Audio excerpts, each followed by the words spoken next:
Ah, you came. Come in, quietly. These bookshelves are 300 years old. Any vibration and the dust chokes you. Come, follow me deeper. Yes, here, the forbidden section of the Royal Library. Even His Majesty the King doesn't know what's behind this door. Let me introduce myself. My name is Alistair, guardian of this library, or prisoner, depends how you look at it. I've served 3 kings in this place. See my hands? Covered in ink stains, right? 50 years of copying, filing, repairing manuscripts. My back is hunched from all those years bent over desks. But I don't care.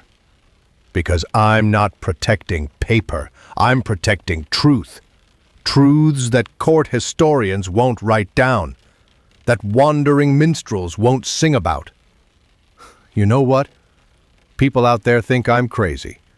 They say I've lost my mind. Say I talk to old books. Ignorant people are always afraid of those who know too much. I've seen so many secrets. The Queen's affairs, the Bishop's greed, the Knight's cowardice.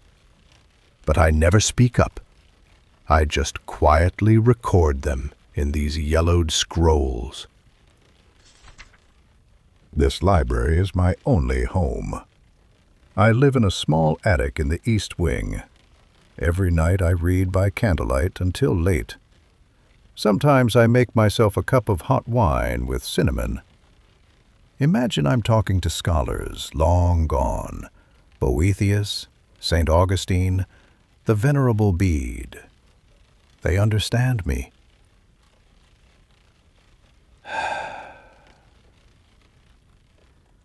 Why did I bring you here? Because, lately, I keep thinking, if I die suddenly one day, what happens to these truths? Who will protect them? So I decided, while I can still speak, I'll tell someone these stories. But before we start, if you think tonight's story is worth more people hearing, press that little like button. Not for me. What does an old man need with vanity? But every like is recognition of the truth, respect for these forgotten histories. And if you want to hear more midnight secrets, remember to subscribe to this royal library. I've got hundreds more stories here, each one soaked in blood and tears. All right, now let's begin tonight's story. A few months ago, I was sorting through a batch of old books shipped from Normandy, France. Found a strange manuscript. Notes from an alchemist. Written in 1348, the year the Black Death was at its worst. The edges were burned, but I could still read most of it.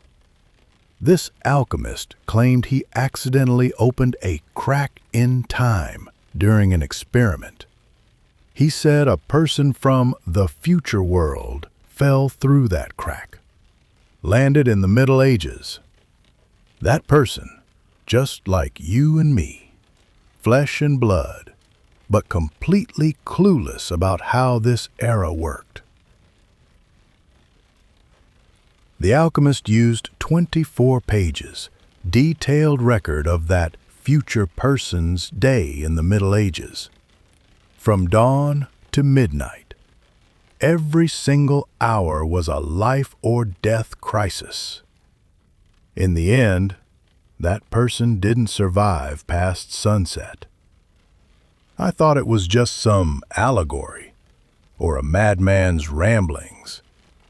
But as I dug deeper, I found something.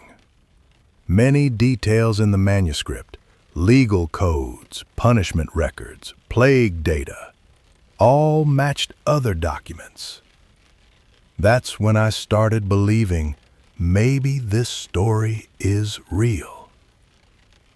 Tonight I'm going to walk you through that future person's final 24 hours.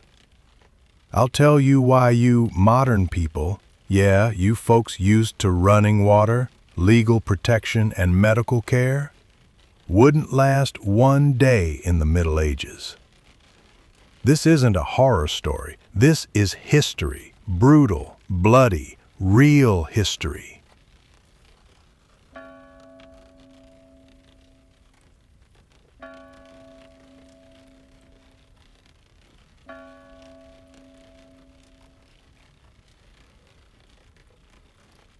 Picture this. Right now, a crack in time opens up. You close your eyes. Open them again. You're lying on a rough straw mattress. The straw pokes your skin. Wooden walls with cracks in them. Wind blowing through. Sunlight leaking through gaps in the thatched roof. The air smells like nothing you've ever smelled before. Poop. Rotting meat, wood smoke, sweat, all mixed together. So thick it feels heavy. You sit up. Your stomach is growling. Your throat feels like sandpaper. Your head itches like crazy. This is a fall morning in 1348.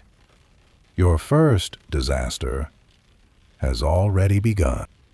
You look around.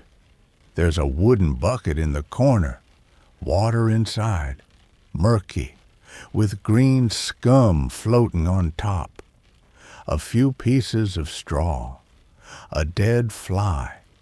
Your instinct screams, drink it. You're so thirsty. But if you do,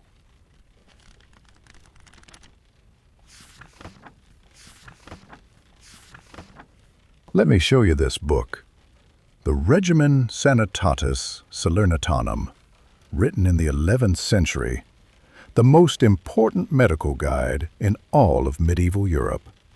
Here, page 23, written in Latin, it says one iron rule: Vinum ex aqua nunquam bibere debes. Never drink raw water. Why? Because medieval people already knew. City water is poison. I have a record from London, year 1343. The city government wrote about people living along the Thames River. They tried to block off the streets leading to the river, charged everyone a fee to get water. Sounds like extortion, right? But the real reason is scarier. They knew that water couldn't be drunk anymore. What's in the Thames? Piles of poop, garbage from boats, waste from tributaries, city sewage, dead animal bodies. In 1598, a German traveler wrote that the river stank so bad, even clothes washed in it smelled terrible. And that was 200 years later.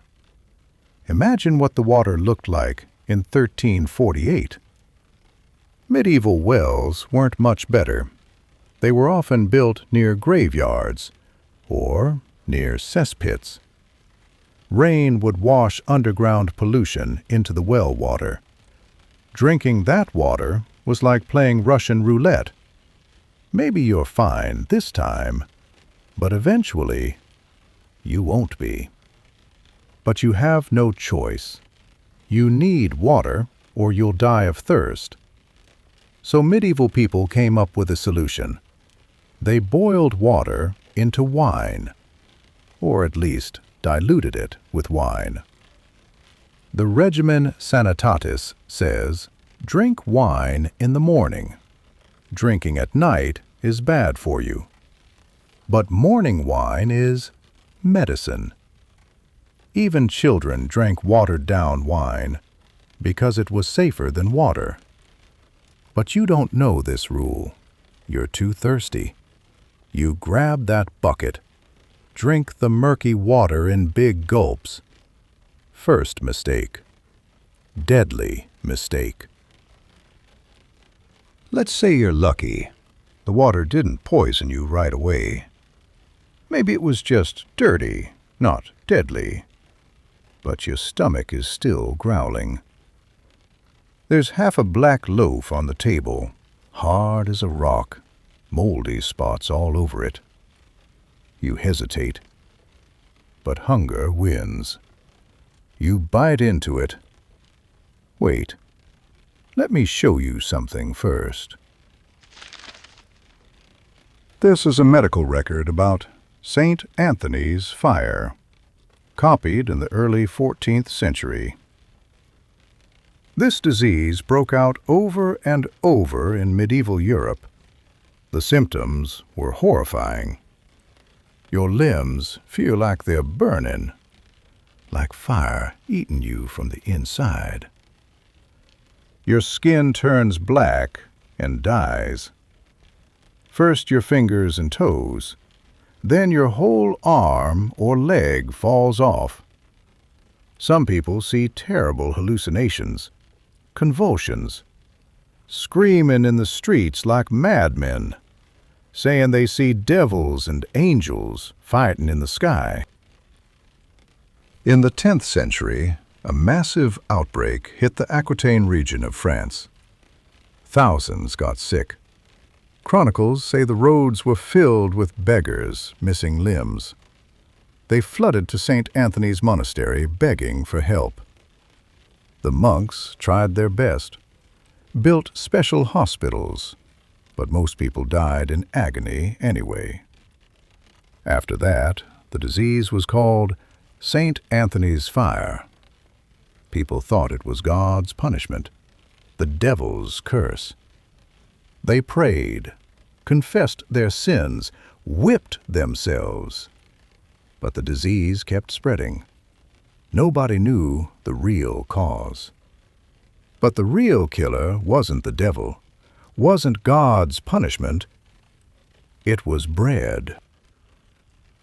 More specifically, ergot fungus, a parasite that grows on rye and other grains. In wet years, especially rainy autumns like 1348, it grows everywhere. Black ergot grows on the grain stalks. Looks like burned kernels. Careless farmers harvest it with the normal grain, grind it into flour, bake it into bread.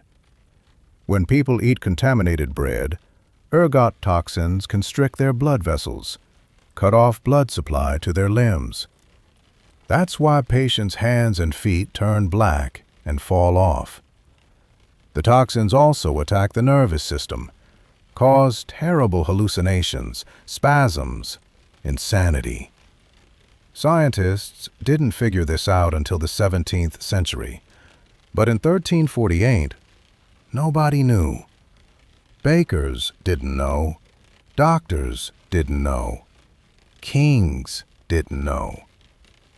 So that morning, when you bite into that black bread, it might be covered in invisible death.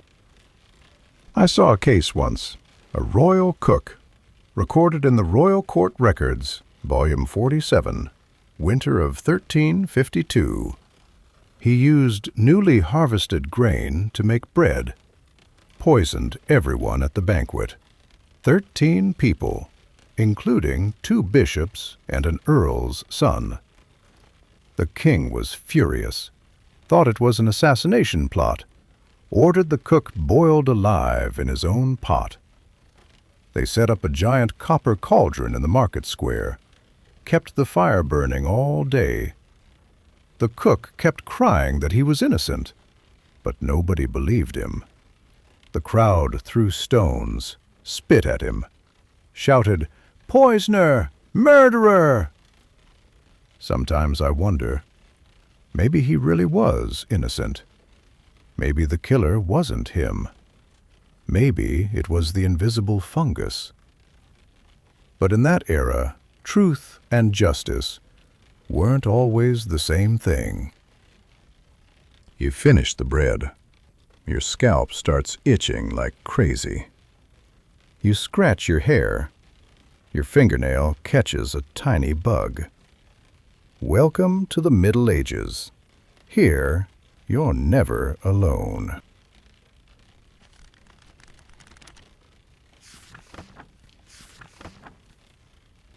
This is the Trotula from the 12th century, a medical encyclopedia partly written by female physicians about hygiene and health. Look at this chapter. How to deal with head lice. It recommends mixing aloe, mercury, and spices into an ointment. Yeah, mercury. That stuff is toxic. But medieval people thought it was worth it because lice were everywhere. Archaeologists found tons of fine-tooth combs at medieval sites, made specifically for combing out lice. These combs often still have dried lice corpses stuck between the teeth. Some combs were beautifully made, inlaid with ivory and silver. Shows that even nobles couldn't escape this problem. Not just head lice, body lice, pubic lice, fleas, bed bugs, they were all part of daily life. Romans had public baths, bathed regularly. But even they couldn't completely get rid of these parasites. By the Middle Ages, it was worse. Ironically, some saints took pride in not bathing. They thought bodily filth was a sign of piety, rejecting physical vanity. When St. Thomas Becket died, people undressed him for burial. His clothes were crawling with lice. So many it looked like a living, moving blanket. The priests watching gasped, "What a holy man!" Yeah, lice became proof of holiness. But for ordinary people, this wasn't a religious experience, just suffering. Lice spread diseases: typhus, relapsing fever, trench fever. Their bites caused wounds that got infected. At night, bed bugs crawled out of cracks in wooden beds, sucked your blood, left you covered in red welts. You want to take a bath, get rid of these damn bugs. But wait, bathing in the Middle Ages was not safe. Let me tell you about medieval attitudes toward bathing. Early Middle Ages, say the 13th century, bathing was pretty common. Paris had 26 public bathhouses serving 150,000 people. Pretty good ratio. Noble families had fancy baby bathtubs, some made of gold and silver. Chronicles from 1382 say the Count of Flanders' estate included a gold and silver bathtub. But by the mid-14th century, everything changed. The Black Death came. 1348 to 1350. Europe lost a third of its population. Nobody knew where the plague came from, how it spread, how to prevent it. Doctors desperately searched for causes. Then they noticed a pattern. People near public bathhouses seemed to die faster. Of course, the real reason was bathhouses were crowded, easy to spread disease. But medieval doctors came to a different conclusion. Bathing itself caused the plague. Their theory went like this. Warm water opens your skin's pores. Plague spreads through miasma, corrupted air.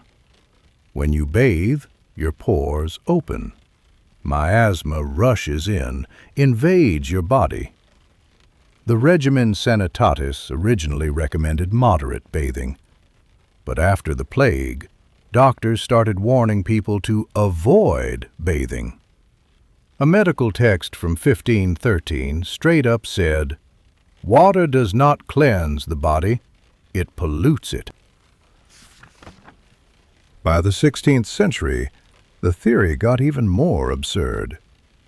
In 1655, the French king's physician, Théophraste Renaudot, declared, "Bathing weakens the body and fills the head with vapors." Doctors claimed the dirt and natural oils on skin formed a protective barrier against disease. Washing it off was like taking off your armor before battle. They even warned that being too clean caused weakness, infertility, even insanity. For pregnant women, the advice was stricter: absolutely no bathing, or you'd miscarry.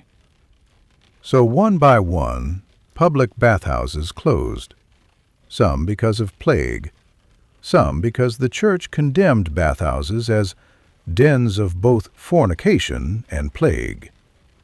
People who still dared to bathe were called sinners and messengers of death.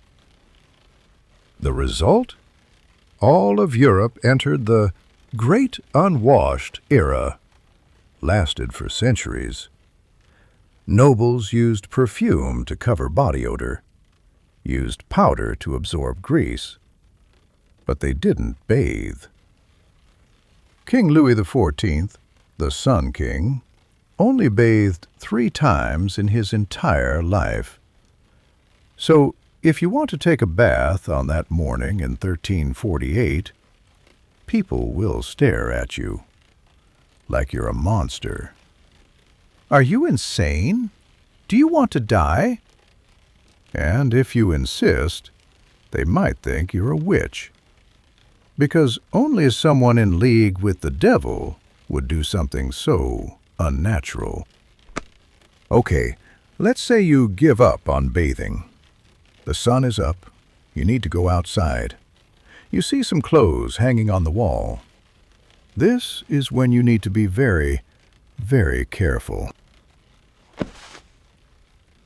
This is a copy of the 1363 English Sumptuary Law, issued by King Edward III, full name, Statute Concerning Diet and Apparel. Sounds ridiculous, right? Laws controlling what you wear? But in the Middle Ages, this was huge. Let me read you some parts. "No person, whatsoever their estate, rank, or condition, shall wear cloth of gold or purple silk, except the king, queen, the king's mother, the king's children, brothers and sisters. Violators shall forfeit." Purple, that expensive dye extracted from thousands of sea snails, was reserved for royalty. It took 10,000 snails to make 1 gram of purple dye. If you're a commoner wearing purple, it's not just illegal, it's an insult to the crown. Could even be seen as treason. Knights and below can't wear velvet. Country squires earning less than £40 a year can't wear satin or brocade. Workers earning less than 100 shillings can only wear wool or linen. Even embroidery on shoes was regulated. Gold thread embroidery? Only if you're nobility. Shoe toe length was restricted too. Pointed shoes were a noble privilege. Commoners wearing them got their shoe tips forcibly cut off. Sounds like a joke? But the punishments were real and brutal. I have a record from Florence. A merchant sold cloaks with silk lining to commoners. All his goods were publicly burned. He was fined 50 florins, equal to a craftsman's annual income. Then there's a miller's daughter from Yorkshire. She wore a lace veil that was too fancy. She was punished by wearing the veil backwards in court. A wooden sign around her neck saying, "Exceeding my station, unworthy of my decoration, made to parade through the market all day. People threw rotten vegetables at her, spit on her, called her names. In 1583, a cheesemaker's wife had a dress made with a lace collar so wide it could touch both sides of the church door. Too much. The judge asked why she wore such an outrageous dress. Her clever answer, "I'll pray sideways." The judge was not amused. She had to publicly apologize, banned from going to the market for a month. Losing market rights meant she couldn't buy or sell goods. For a merchant family, that's a huge financial blow. But the scariest part is you don't know the rules. You randomly grab a coat that looks decent. Put it on. Maybe it has some velvet trim. Maybe the color is a bit dark. Has a purplish sheen. You think it looks nice. Walk onto the street. The morning street already has people. Vendors pushing carts, monks rushing to church, night guards changing shifts. You pass a crossroads, meet a uniformed inspector. He stops, stares at your clothes. His eyes scan from your collar to the hem, pause on that velvet trim for several seconds. You. What is your station? His voice isn't loud, but it's challenging. You freeze. Don't know how to answer. Don't even know how to address him. Sir? My lord? Something else? I'm asking you a question. His hand moves to the short club on his belt. What is your family crest?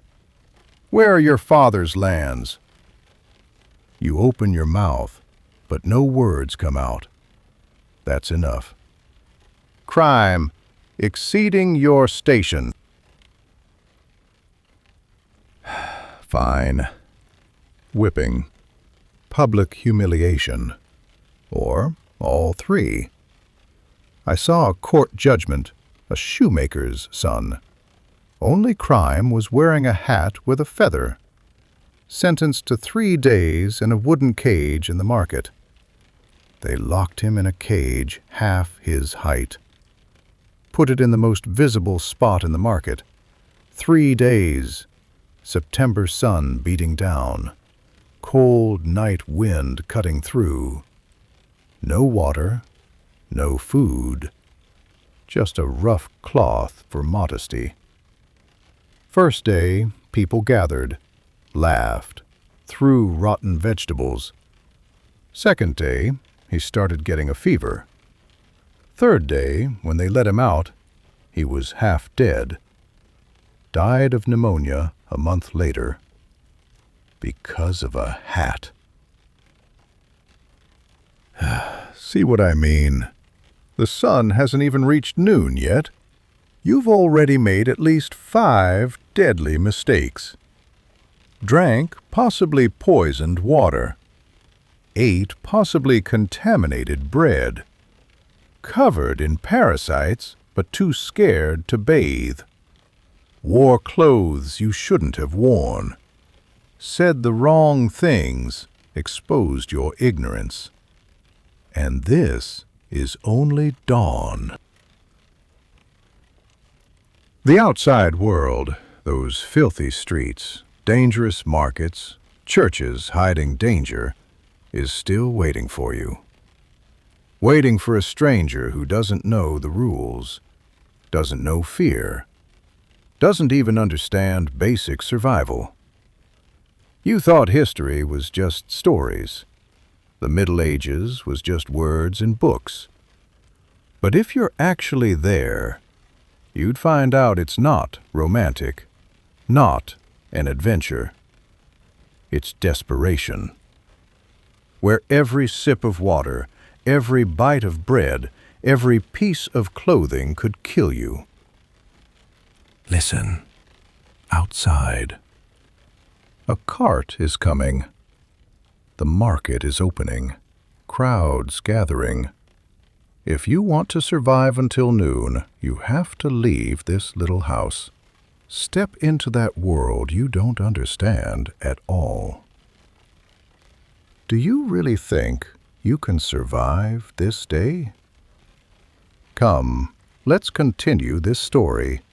The morning streets are waiting to teach you the next lesson. You push open the door, step onto the street.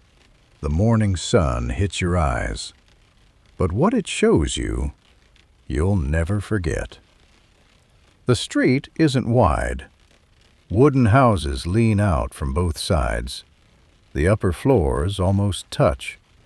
They squeeze the sky into a narrow strip. The ground isn't paved like you thought. It's dirt and something else. Brown, sticky, stinking. A mix of things you don't want to think about. You take your first step. The mud goes over your shoes. Welcome to a medieval street, one of the dirtiest places human civilization ever made. Let me read you something. A letter from King Edward III to the Mayor of London, written in 1349. The king himself wrote to his own capital. That doesn't happen often. He must have been really angry. The letter says, "The streets and lanes are filled with piles of dung and filth, animal guts from butchers, other rotting things. The smell makes the air so foul, it's a serious danger to everyone's health." He's not making this up. This is the king, describing his own capital city. Medieval streets were giant trash dumps. People threw everything onto the street. Animal poop, human poop, guts from slaughtered animals, rotten food, dead rats, dead cats and dogs. You know where the word garde-loup comes from? It's from French. Prenez garde à l'eau means watch out for the water. Medieval people shouted this before dumping their chamber pots into the street. Picture this. You're walking down the street. Suddenly you hear, "Garde-loup!" from above. You look up, worst thing you can do, and then a bucket of poop and pee comes splashing down from a second-floor window. If you're lucky, it just hits your clothes. If you're not, I have a London court record here, year 1290. A man named William de Breton, walking down the street. A chamber pot fell on his head. Killed him instantly. The court's decision? Act of God, nobody's fault. Yeah. Killed by poop, just bad luck. But that's not even the worst part. The real problem was cesspits. Every house had one, in the backyard or basement, for storing waste. They were supposed to be cleaned out by gong farmers. These guys only worked at night. During the day, the smell would cause riots. They got paid 3 times what normal workers made, because the job was disgusting. But many people didn't want to pay, so they never cleaned their cesspits. They got fuller and fuller, until the wooden boards rotted through. I've got a horrifying record here. Year 1184. Holy Roman Emperor Frederick I was at a banquet in Erfurt. The banquet hall was on the 2nd floor. Below it, a cesspit. Too many nobles gathered in one place. The floor couldn't hold the weight, and it broke. Dozens of nobles fell into the cesspit. Some drowned right there, in human waste. The emperor almost fell in too. He grabbed a window ledge just in time. Think about that scene. Counts and dukes in fancy silk robes, struggling, screaming, choking to death in a pit of shit. That's the Middle Ages. Even emperors could die in poop. You cover your nose. Keep walking. Try not to think about what you're stepping in. The street is packed with people. Vendors shouting, kids running, pigs digging through trash piles. Yeah, pigs. Medieval cities had pigs everywhere. They ate the garbage. But that also means the poop on the street was from people and pigs, all mixed together. You pass a narrow alley. There's a mountain of filth piled up. This isn't an accident. It's the official community dung heap. Every neighborhood had one. People dumped their trash and waste there, waited for the gong farmers to collect it. But gong farmers only came once a month. In between, the pile grew higher. It rotted, fermented, bred flies and rats. I have a find from 1357 here, a man named Thomas Aram. He piled up a dung mountain in front of his house. It obstructed all passers-by. So he got fined. Notice, he wasn't fined for having a dung pile. That was normal. He was fined because it was too big. It blocked the road. So there you are, walking a medieval street, poop under your feet, pigs beside you, chamber pots flying overhead. That's your romantic Middle Ages. You keep going. Follow the crowd to the market. It's more crowded here. Wooden stalls packed together. Bread sellers, fish sellers, cloth sellers, pottery sellers. You're hungry. You walk up to a bread stall. The vendor is a chubby, middle-aged man. His apron is covered in flour. He smiles at you. "Fresh baked bread! Best wheat flour!" You pull out some silver coins. Maybe you found them in the house. You buy a loaf. When he gives you change, you don't notice. The coins he hands you have rough edges. This might be the most deadly mistake you make in the Middle Ages. Let me show you something. This is the law about coin clipping. Medieval coins were made of real gold and silver, had real value. Some smart criminals figured out if you snip off tiny bits from the coin's edge, the coin still works. But you can melt down the clippings into new gold or silver. Sounds clever, right? Problem is, it's a capital crime. Not a fine, not prison. Death. Hanging. 1278 to 1279. King Edward I launched a massive crackdown in London. Hundreds arrested. Many were Jewish merchants. They were hanged outside the Tower of London, property confiscated. Their children lost all inheritance rights. Why such harsh punishment? Because coins represented the king's power. Clipping wasn't just theft. You were stealing from the king himself. It was an insult to royal authority.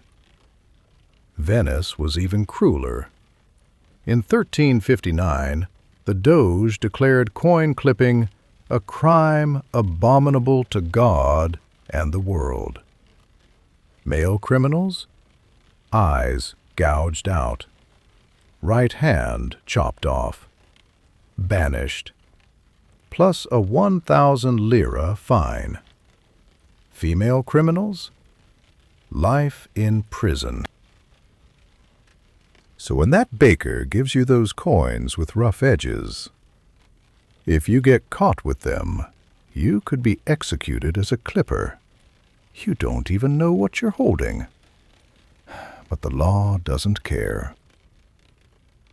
You leave the market quickly, want to escape those terrible sights. But at the end of the street you see something worse.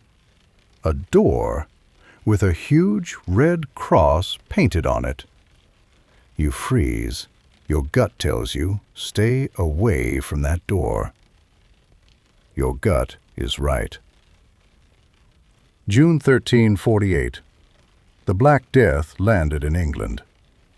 At Melcombe Regis in Dorset. By the end of the year, it spread through southern England. 1349, it reached Wales, Ireland, and northern England. 1350, it hit Scotland. 1/3 of Europe's population died. That red cross on the door marks a house with plague victims. People who go in rarely come out. Listen, that bell. Every time it rings, another body gets carried out. Doctors were helpless.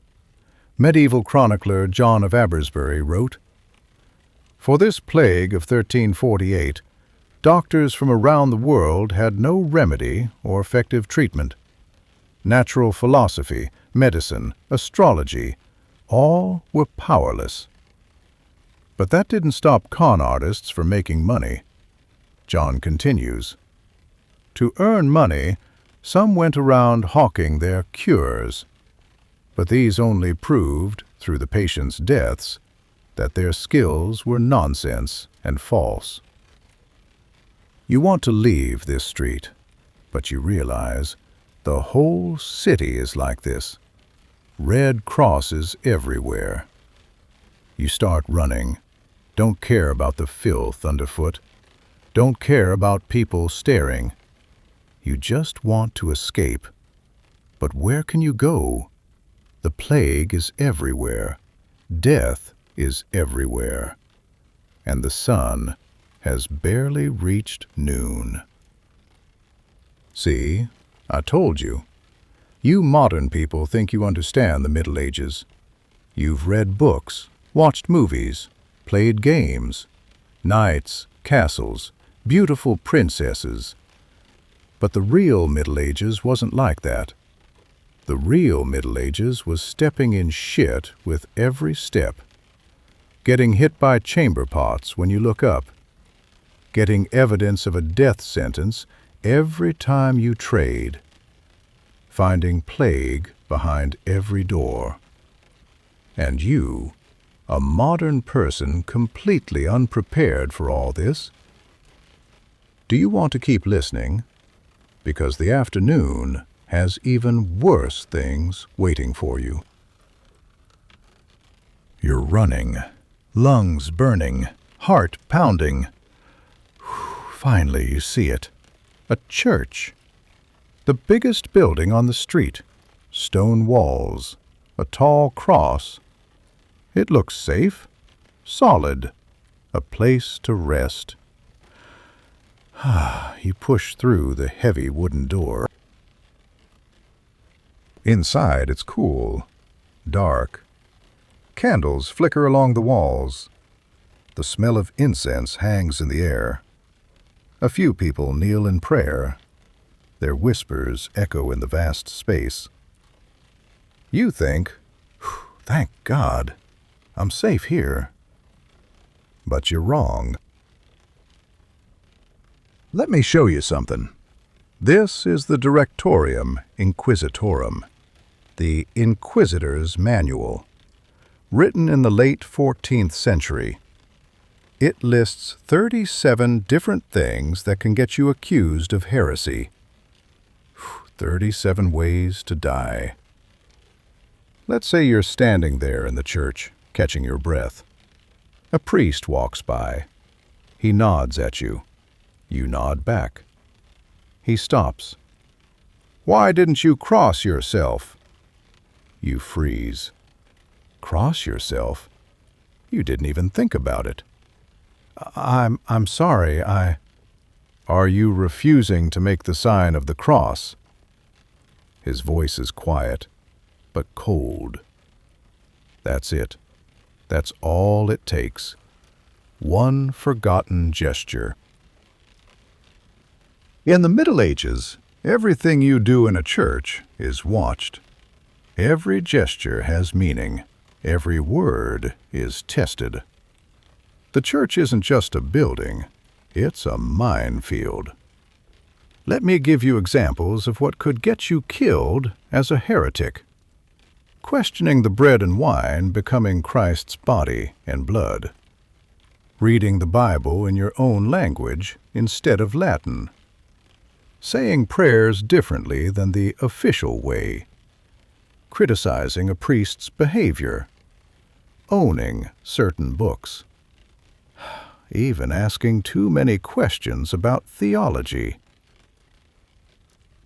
Here's a real case. Year 1310, France. A woman named Marguerite Porret. She wrote a book about her spiritual experiences. A mystical book about loving God. Sounds harmless, right? Wrong. The book was in French, not Latin. It questioned some church teachings. Church officials called it heresy. They arrested her, demanded she recant, take it all back, say she was wrong. She refused. So they burned her alive in Paris. You know what burning at the stake actually means? Because fire was seen as purification. It completely destroyed the body. No burial, no grave, no martyr's tomb for your followers to visit. Just ashes. Fire erased you, body and soul. Between 1487 and 1505, just in Barcelona alone, over 900 people were burned at the stake. 900! In one city, in 18 years. That's one person burned every week. Let's say you avoid talking about religion. Smart. You just sit quietly in the church. Watch what's happening. A mass is starting. The priest walks to the altar. People stand. You stand too. The priest begins speaking Latin. You don't understand a word. Everyone else seems to know when to kneel, when to stand, when to cross themselves. You try to copy them, but you're always a second late. The priest raises a piece of bread. Everyone bows their heads. You bow yours too. But you're thinking, this is just bread, right? I mean, it looks like bread. Congratulations. You just committed thought crime. In medieval theology, that bread isn't bread anymore once the priest blesses it. It's literally, not symbolically, literally the body of Christ. The wine is literally his blood. This is called transubstantiation. If you don't believe that, you're a heretic. If you even doubt it in your mind, you're sinning. And here's the terrifying part. They think they can tell. Priests are trained to watch faces during Mass, looking for doubt, hesitation, the wrong expression. Afternoon. Somehow, miraculously, you've made it through the morning without dying. You're not in church anymore.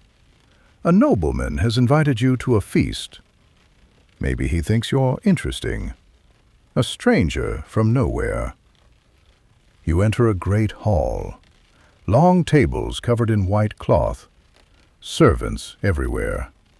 Platters of roasted meat. Whole birds. Pies. Wine goblets made of silver. It looks like a feast from a fairy tale. But it's actually a test. Every single bite is a test. You sit down. A servant brings you food. But before it reaches your plate, another man, dressed in fine clothes, takes a bite first. He chews slowly, swallows, waits, nods. Only then does the food come to you. That man is a poison tester. His job is to die instead of you, or, in this case, instead of the nobleman. Medieval feasts were obsessed with poison. Kings, nobles, wealthy merchants, they all lived in constant fear of being poisoned, and with good reason. It happened all the time. So they built elaborate systems. Food tasters were just the beginning. Here's how it worked. In the kitchen, the taster breaks open every pie crust, checks inside, takes a bite. Servants carry the food to the hall. Along the way, armed guards watch them. No one else can approach. When the food arrives at the table, the taster eats again. Not just a nibble, a heaping portion. Why? Because poison might not be evenly distributed in the dish. A small bite might miss it entirely. The medieval physician Maimonides wrote explicit instructions. The taster must not be satisfied with eating only a mouthful. He must eat a fair quantity, a great, heaping helping. Wine, same thing. The taster pours a few drops into a special basin called the basin of assay, the testing basin. Drinks it in front of witnesses. Even the water the king used to wash his hands before and after eating was tested. They'd pour some from the royal basin over the taster's hands. Check if it burned or caused pain. But here's the nightmare. Even with all these precautions, they still died. Let me tell you the worst one. A 13-year-old boy, an heir to an empire. He's about to come of age, just one day away. His food taster samples everything, nods, safe. The boy is served a hot drink, too hot. He complains, just a kid wanting his drink cooler. A servant adds cold water, just water. The taster already tested the original drink, so should be fine, right? The boy takes a sip. Within seconds, he's dead. Can't breathe, can't speak, eyes wide with terror. The poison was in the cold water, not the hot drink. Someone knew the taster would only test the hot drink, knew the boy would ask for it to be cooled, knew exactly when to strike. The system didn't fail. The system was used, turned into a weapon.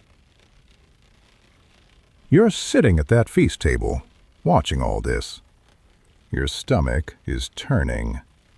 Every dish looks dangerous now. The nobleman sitting next to you notices you're not eating.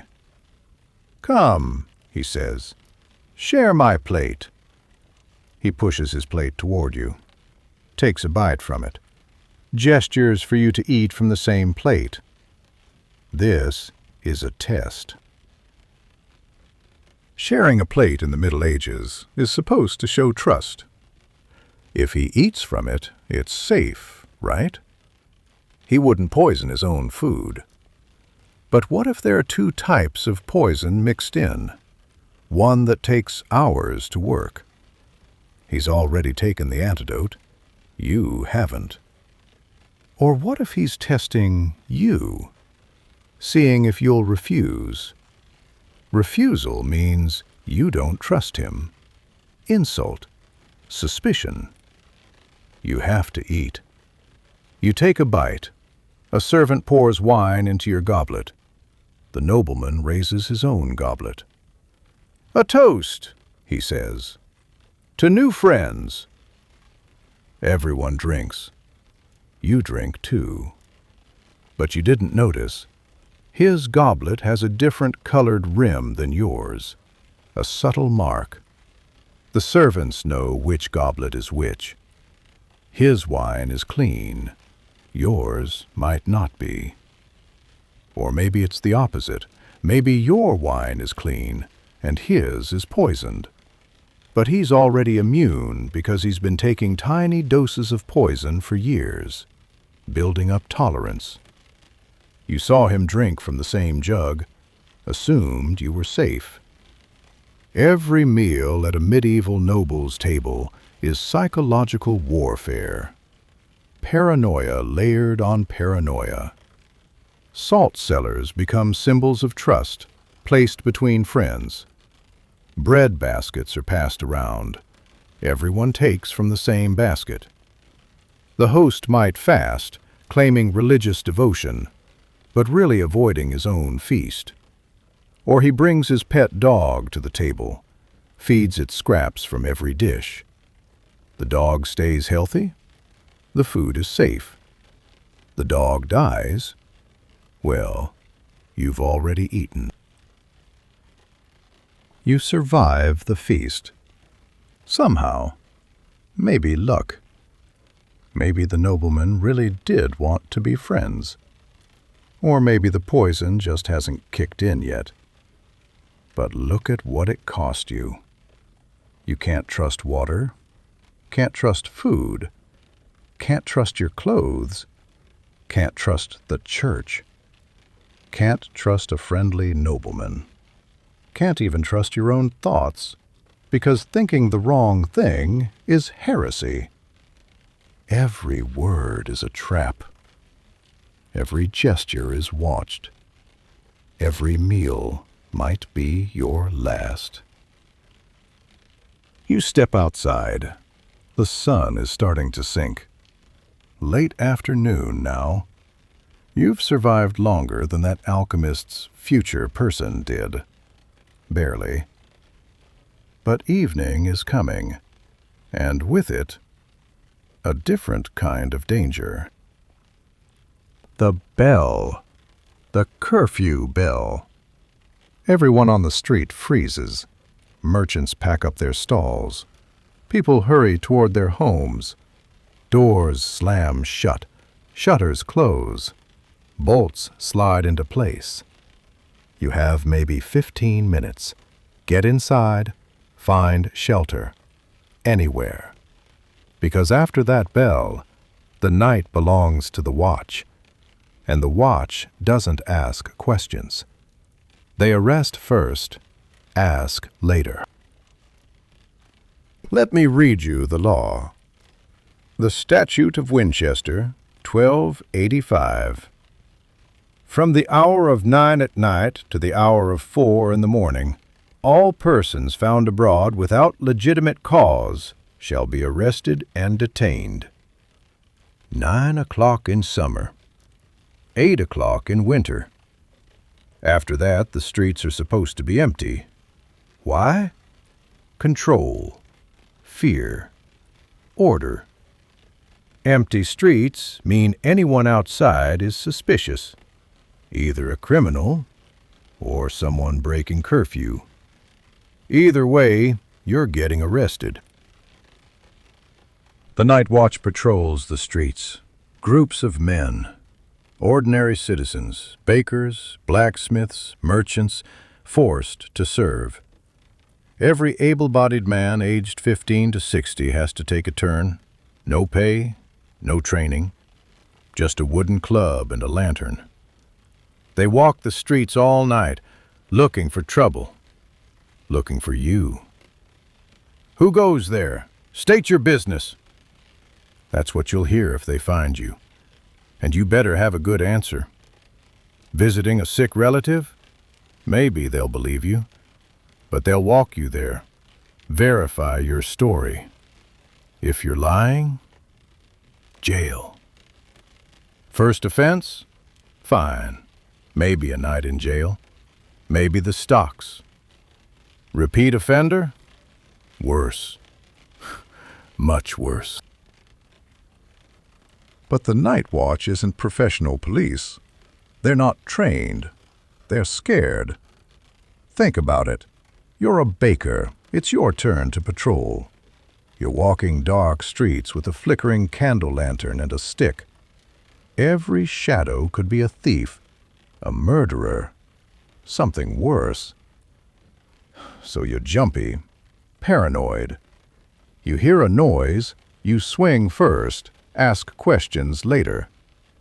Innocent person in the wrong place? Too bad. The watch has authority to arrest anyone they deem suspicious. And suspicious means whatever they decide it means. You're hiding in that alley, trying to stay quiet. But your breathing is too loud. Your heart is pounding. Then you hear them, boots on stone, the creak of a lantern, voices muttering. Check down there. Light swings toward your alley. Do you run? That makes you look guilty. They'll chase you, beat you, maybe kill you. Do you stay? Hope they don't see you? But if they do find you hiding, that's even more suspicious.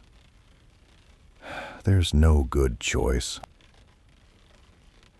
You can't stay in this alley forever, but you can't move either. If you go back into the street, the watch might find you, arrest you, throw you in jail. If you try to leave the city, the gates are closed, locked until dawn, guards posted, orders to let no one pass. You're trapped. And even if you survive the night, tomorrow starts all over again. The same dangers, the same traps, the same chance of death around every corner. Midnight. You've made it 12 hours, halfway through the day. But you're exhausted, starving, dehydrated, terrified. Every muscle aches. Your feet are bleeding from walking on rough streets in inadequate shoes. Your throat is raw from breathing polluted air. Your eyes burn from smoke and dust. You haven't eaten anything safe, haven't drunk anything clean, haven't slept. And you have 12 more hours to go. You lean against the alley wall. Slide down to sit on the filthy ground. Just for a moment. Just to rest. Your eyes start to close. This is where the alchemist's record ends, the last page of his manuscript. He wrote, "The traveler from the future did not survive to see the dawn. What claimed him, disease, violence, or despair, I cannot say.